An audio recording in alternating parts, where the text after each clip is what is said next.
পরিস্থিতি কখনো এটা ভালো থাকে, আবার কখনো মন্দ হয়ে যায়। কখনো এই পরিস্থিতি আমাদের পক্ষে থাকে, আর কখনো এই পরিস্থিতি অনুযায়ী আমাদের চলতে হয়। কোনো বিকল্প থাকে না। কিন্তু যখনই এই পরিস্থিতি খারাপ হয়ে যায় তখন কি করা উচিত সেই প্রশ্ন মনে জেগে ওঠে। পরিস্থিতি যখন প্রতিকূল হয় তখন আমরা কিছু হারালে তা হারিয়ে ফেলি, ঠিক আছে, কিন্তু যা বাকি আছে সেটা আমরা আগলে রাখতে পারি। পরিস্থিতিকে সামলে রাখার চেষ্টা আমরা অবশ্যই করতে পারি, শুধু সেটুকুই আমাদের হাতে রয়েছে। কিন্তু এর থেকেও বড় সমস্যা আছে, অহংকার। কখন প্রবেশ করে আমরা জানতেও পারি না। এই অহংকার আপনাকে বুঝতেও দেবে না যে আপনি সত্যি কিছু হারিয়েছেন।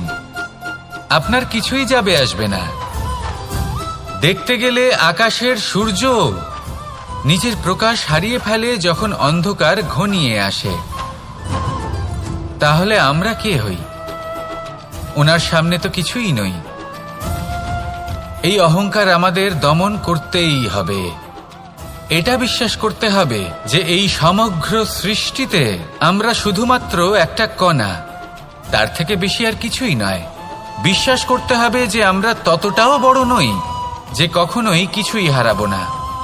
এবার যেদিন এই জ্ঞান আপনি আত্মস্থ করে নিজের আচরণ পাল্টাবেন, মনে রাখবেন সেই দিনই অহংকারকে দমন করতে আপনি পথে অগ্রসর হয়ে পড়েছেন। এই অহংকারকে দমন করুন আর আমার সাথে ভালোবেসে বলুন, রাধা রাধা। তালা অনেক পুরনো একটা আবিষ্কার। যবে থেকে এই সংসারে বহুমূল্য বস্তু নির্মিত হয়েছে তবে থেকেই এই তালা নির্মাণ হয়েছে। তবে থেকে এর ব্যবহার করা হয়েছে যাতে উচিত সময় এলে পরে আমরা আমাদের বহুমূল্য জিনিসগুলো সুরক্ষিত রাখতে পারি এবং সময় এলে পরে বের করে সেগুলি ব্যবহার করতে পারি। এবার একটা গুরুত্বপূর্ণ তথ্য আছে যেটা জানা অত্যন্ত গুরুত্বপূর্ণ, এবং সেটা হলো যে একটা তালা নির্মাণের পূর্বে তা খোলার যন্ত্র অর্থাৎ তার চাবিটি নির্মাণ করা হয়, এবং এটাই জীবনের খুব বড় একটা শিক্ষা প্রদান করে যায়।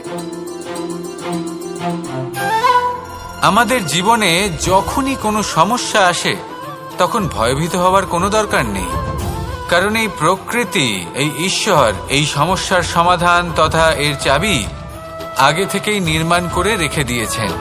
শুধু দরকার হলো সেই সমস্যার ঊর্ধ্বে উঠে সেই সমাধান খুঁজে বের করা। মানুষ অনেক সময় সমস্যা দেখে ভীত হয়ে পড়েন, চিন্তিত হয়ে পড়েন, নিজের বিবেক হারিয়ে ফেলেন। আপনার শুধু এই মনকে শান্ত করা প্রয়োজন। এই শান্ত মনের সাথে এই সমস্যার নিবারণ খুঁজে নিতে হবে। তাই সমস্যা যতই তীব্র হোক না কেন ভয় পাওয়ার কোনো প্রয়োজন নেই। পরম শান্ত মনে সমাধান খুঁজে বের করুন। আসুন আমার সাথে ভালোবেসে বলুন, রাধা রাধা। মানুষ বড়ই বিচিত্র প্রাণী। অধিক থেকে অধিকতর ধন লাভ করার চেষ্টায় নিজের শরীরকে নষ্ট করে ফেলেন, নিজের শক্তি হারিয়ে ফেলেন, নিজের সামর্থ্য হারিয়ে ফেলেন। আর যে ধন লাভ করেন সেটা কোথায় যায়? সেই শক্তি, সেই সামর্থ্যকে আবার ফিরে পাওয়ার জন্য। আর কিছু মানুষ জীবন এমনভাবে যাপন করেন যেন তা কখনোই শেষ হবে না, কিন্তু শেষ তো সবারই হবে। আর যখনই শেষটা কাছে চলে আসে তখন মানুষ এটা বুঝতে পারেন যে সে জীবনকে উপভোগ করেননি। তার কারণটা কি? লালসা।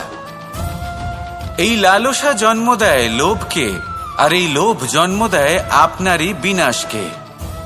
সেই জন্য আজ আপনার কাছে যা কিছু আছে, যেমনটা আছে তার সাথে জীবন যাপন করুন, পূর্ণরূপে যাপন করুন।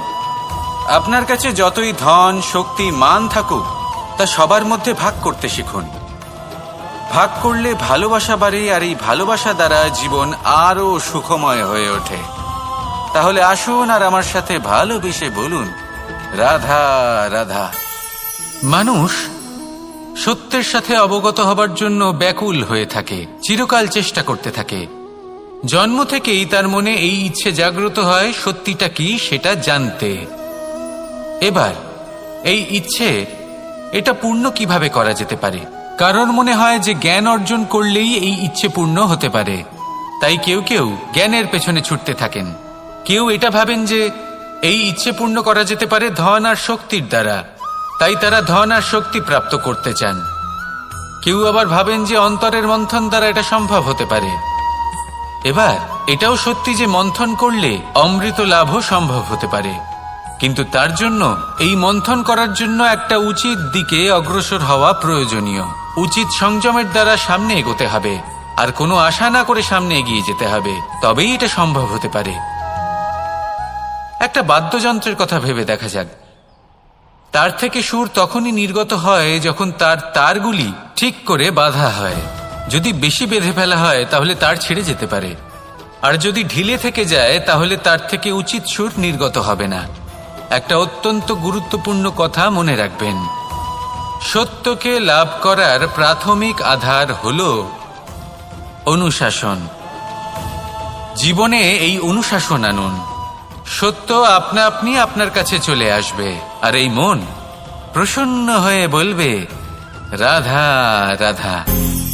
জীবনে যখনই কোনো কঠিন কাজ আমাদের সামনে আসে তখন আমরা কারোর না কারোর থেকে সাহায্য চাই, যেটা উচিত। কিন্তু যদি যে কোনো ছোটখাটো বিষয়ে আমরা সাহায্য চাইতে শুরু করি তাহলে কি হবে? তাহলে আমরা নিজেদের সামর্থ্য, নিজেদের যোগ্যতাকে কখনো বাড়তেই দেব না, না আমাদের শক্তি কখনো বাড়বে, কারণ এটা আমাদের অভ্যেস হয়ে যাবে। যাই ঘটুক আমরা কারোর থেকে সাহায্য চাইতে চলে যাব, এটাই আমাদের স্বভাব হয়ে যাবে। সেই জন্য আমাদের যেটা করা উচিত সেটা হলো যতক্ষণ না আর কোনো উপায় থাকছে ততক্ষণ আপনি কারোর থেকে সাহায্য চাইতে যাবেন না। চেষ্টা করুন, যা সংকট থাকুক, সমস্যা থাকুক, পরিস্থিতি যতই কঠিন হোক, নিজে সমাধান করতে চেষ্টা করুন। যতটা পারবেন আত্মনির্ভর হওয়ার চেষ্টা করুন। যদি এটা করতে পারেন তাহলে আপনি অনেক কিছু শিখবেন। দিন প্রতিদিন আপনার জীবন আরো বেশি উজ্জ্বল হয়ে উঠবে, ব্যক্তিত্বের বিকাশ ঘটবে, আপনার শক্তি বৃদ্ধি পাবে, যোগ্যতা বৃদ্ধি পাবে, আত্মবিশ্বাস জেগে উঠবে, আর আত্মনির্ভর হয়ে মন বলবে রাধা রাধা। আমাদের জীবন হলো একটা উপবনের মতো, যেখানে কাঁটাও আছে আবার ফুলও আছে। আর যদি আপনি ফুল লাভ করতে চান তাহলে কাঁটার সংস্পর্শে তো আপনাকে আসতেই হবে। এটাই জীবনের সত্য। আমাদের জীবনে, আমাদের পরিবারে, আমাদের সমাজে দেখবেন ভিন্ন ভিন্ন ধরনের মানুষ আছে। কেউ আছেন দুর্জন, কেউ সজ্জন, কেউ শত্রু হন তো কেউ মিত্র। যদি আপনি দুর্জনদের কাছে যান তাহলে শুধুই কষ্ট পাবেন, যদি আপনি শত্রুর কাছে যান তাহলে ঝামেলায় জড়িয়ে পড়বেন। তার চেয়ে ভালো আপনি সজ্জনদের কাছে যান, আনন্দ এবং জ্ঞান লাভ করবেন। নিজের মিত্রদের কাছে যান, আপনি সাহস লাভ করবেন। আরও একটা কথা বলি, এই জীবন এত বড়ও নয় যে আপনি প্রত্যেক সমস্যায় প্রত্যেক মানুষের সাথে ঝামেলায় জড়াবেন। শুধু যার সাথে আপনার মনের মিল হবে তাকে প্রণাম করুন, আর যার সাথে মনের মিল হবে না তাকে দূর থেকে প্রণাম করুন। কিন্তু মনের মধ্যে থেকে প্রেমের বোধ কোথাও যেতে দেবেন না, কারণ এই ভালোবাসাই শেষ মুহূর্তে আপনার উচিত পথ প্রদর্শন করবে। তাই এই ভালোবাসাকে মনে জাগ্রত রাখুন, আর এই ভালোবাসার সাথেই বলুন রাধা রাধা। কোনো এক সময়ের কথা, একজন জেলের একটা ছোট্ট পুত্র ছিল। সে ভাবল যে আমি আমার বাবার মতোই মাছ ধরব। তখন সে একটা লাঠি নিল, তাতে দড়ি বাঁধল, আর সেই দড়ির মুখে যে কাঁটা বেঁধে থাকে তাতে চারা ঝুলিয়ে জলে ফেলল আর বসে থাকলো। কিছু সময় পরে জলে একটি তরঙ্গ দেখা গেল। ও বুঝতে পারল খুব বড় একটা মাছ ফাঁদে পড়েছে।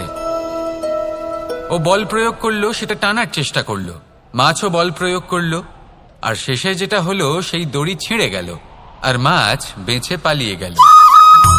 দেখুন, ও অনেক চেষ্টা করলো কিন্তু অসফল হলো। কখনো অধিক বল প্রয়োগ করলো, আবার কখনো কম বল, কিন্তু কিছুতেই সফল হলো না। ও পঞ্চমবার প্রচেষ্টা করলো, না বেশি বল প্রয়োগ করলো না কম, ততটাই বল প্রয়োগ করলো যতটা পর্যাপ্ত, ঠিক ততটাই বল, যতটা বল সেই মাছ প্রয়োগ করলো। আর শেষ পর্যন্ত জীবনে প্রথমবার ও মাছ ধরতে সফল হলো। এবার এই কথার সারমর্ম কি? ভারসাম্য। এটাই হলো জীবনের সবথেকে বড় নিয়ম। আমাদের সবার জীবনে সমস্যা রয়েছে, কখনো মন দিয়ে ভেবে দেখবেন জীবনে যদি কোনো